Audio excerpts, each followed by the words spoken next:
AC वाले मायके से अच्छा पंखे वाला ससुराल। माँ बाबा प्लीज मान जाइए ना, मेरा भी बहुत ज्यादा मन है ग्रेजुएशन तक अपनी पढ़ाई पूरी करने का। अरे चुप कर, कहाँ से मेरे पल्ले बंध गई है। कितनी बार कहूँ कि तू अब 12वीं से आगे नहीं पढ़ेगी। लड़कियों के लिए बस 12वीं तक की पढ़ाई काफी है, समझ आया? सही कहा माँ ने। लड़कियों को कौन सी वकालतें करनी होती हैं जो उन्हें पढ़ाया लिखाया जाए। हम लड़के नौकरी करते हैं, हमारे लिए पढ़ाई जरूरी है, ना कि तुम चूल्हा चक्का करने वाली लड़कियों के लिए। माँ भैया, वैसे दुनिया की नजरों में आप बड़े लोग हैं, लेकिन कोई आपकी इस छोटी सोच को नहीं जानता है। सिर्फ पैसे की दौलत किसी काम की नहीं है अगर आपके पास एक अमीर दिल ना हो। चुप कर, बहुत ज्यादा कतनियां नहीं चल रही है तेरी। माँ इसके तो एक और मारो, तब इसे अपनी औकात याद आएगी। दोनों भाई और माँ ने संजना को सिर्फ आगे पढ़ाई करने की जिद की वजह से बहुत टॉर्चर किया, लेकिन ये कोई नई बात नहीं थी। संजना समृद्ध घराने से थी जिसमें किसी चीज की कोई कमी नहीं थी। गर्मी सर्दी हर तरह का उसके घर में आराम था, लेकिन फिर भी संजना की जिंदगी में सुकून नाम की चीज नहीं थी। ये संजना कहाँ है? पता नहीं, लगता है कि अभी तक अपने कमरे में सो रही है। माँ उस लड़की को इतनी देर देर तक क्यों सोने देते हो? लड़कियों की आदत खराब करना अच्छी बात नहीं है। संजना, संजना। हाँ बाबा।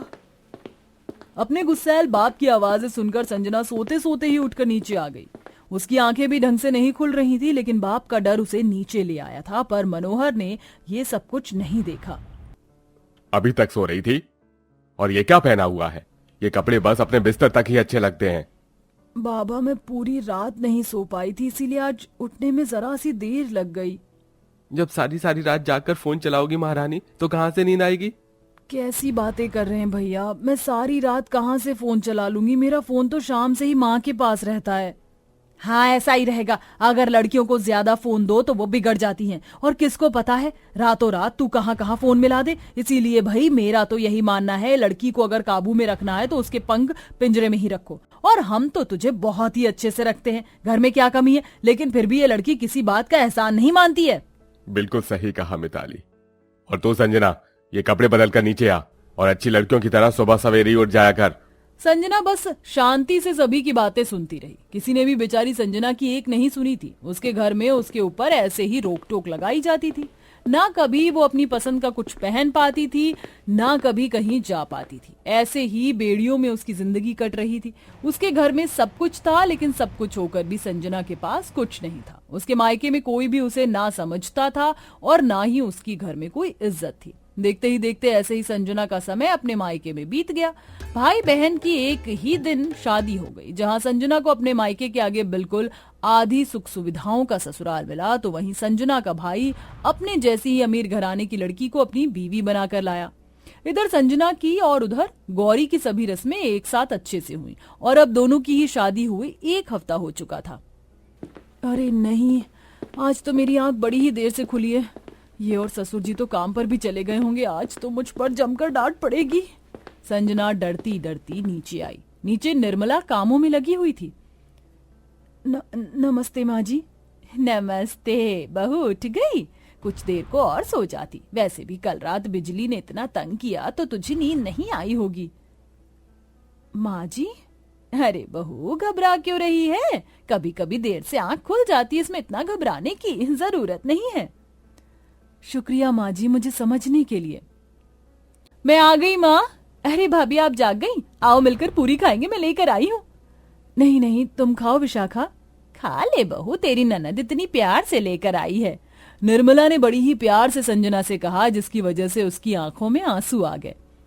क्या हुआ बहू, मैंने कुछ गलत कह दिया क्या?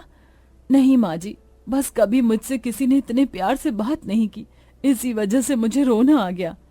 क्या भाभी आप भी ना, अब से आपको यहाँ यही प्यार मिलेगा, तो इसकी आदत बना लो। संजना को जो प्यार उसके सुख सुविधाओं वाले घर में नहीं मिल रहा था, वो प्यार और सुकून उसके एक पंखे के ससुराल में था। भले ही वहां पर सुविधाएं ज्यादा नहीं थी, लेकिन उस जगह पर संजना के लिए अपनापन था, जिसकी वजह से वो वहां पर खुश थी। तो वहीं दूसरी तरफ क्या गौरी तो हमेशा अपने इस मोबाइल में ही लगी रहती है, और ये क्या पहन आई है? चल जाकर सही कपड़े पहन और मेरे साथ सफाई में हाथ बटा। आपको लगता है कि मेरे जैसी मॉडर्न लड़की सफाई करेगी? और क्या मतलब है कि मैं ड्रेस चेंज करूं? मैं ये कपड़े हरगिज नहीं बदलूंगी, फिर चाहे आपको ये पसंद हो या ना हो। हे भगवान, ये कैसी बहू मिली है मुझे, इसने तो मुझे लोहे के चने चबवा दिए हैं। तेरे माँ बाप ने कभी तेरे ऊपर कोई रोक टोक नहीं लगाई है? आपका मतलब क्या है? क्या लड़कियां कोई रोक टोक लगाने का सामान है कि उनके ऊपर मोहर लगा दो? आजकल के दौर में हर लड़की आजाद है, समझ आया? गौरी अपने ससुराल का एक काम नहीं करती थी। उसका मिजाज कुछ ज्यादा ही खुला हुआ था। वो अपनी मनमर्जी के कपड़े पहनती थी, जहां उसका मन करता वहां मुंह उठाकर चली जाती थी और अपनी सास से भी घर के सभी काम करवाती थी। अब इस जमाने की ऐसी लड़कियां भी देखकर मिताली को अपनी गलती का एहसास होता है। एक दिन संजना अपने मायके आई और उसने भी अपनी आंखों से अपनी भाभी के ऐसे तेवर देखे। गौरी भाभी, मैं जब से यहाँ आई हूँ देख रही हूँ कि आप कोई काम नहीं कर रही हो। ओ गॉड, अब ननद जी आपको मुझसे क्या चाहिए? क्या बहू होने का मतलब यही है कि घर के काम करो? मैंने ऐसा कब कहा? लेकिन भाभी, अब जब आप इस घर की बहू हो तो आपको भी परिवार के लिए जिम्मेदारियां उठानी चाहिए, वरना आपका इस घर में होना या ना होना एक बराबर ही है। जरा आप सोचकर देखिए, अगर आपको यहाँ की किसी चीज से कोई मतलब नहीं होगा तो क्या आप इस घर की कुछ कहलाओगी? क्या आपकी कोई वैल्यू रहेगी? संजना की बात सुनकर गौरी एकदम से चुप हो गई। भाभी, शादी से पहले और बाद की जिंदगी में फर्क होता है। आप जिस घर की बेटी थी वहां पर आपकी जगह आपकी शुरुआत से है, लेकिन ससुराल में जगह बनानी पड़ती है। शायद आप ठीक बोल रही हो ननद जी। माँ, मुझे माफ कर दीजिए, अभी तक मैंने जो भी किया। गौरी ने अपनी सास से माफी मांगी। ये मंजर देखकर संजना खुश होती हुई घर को लौट आई।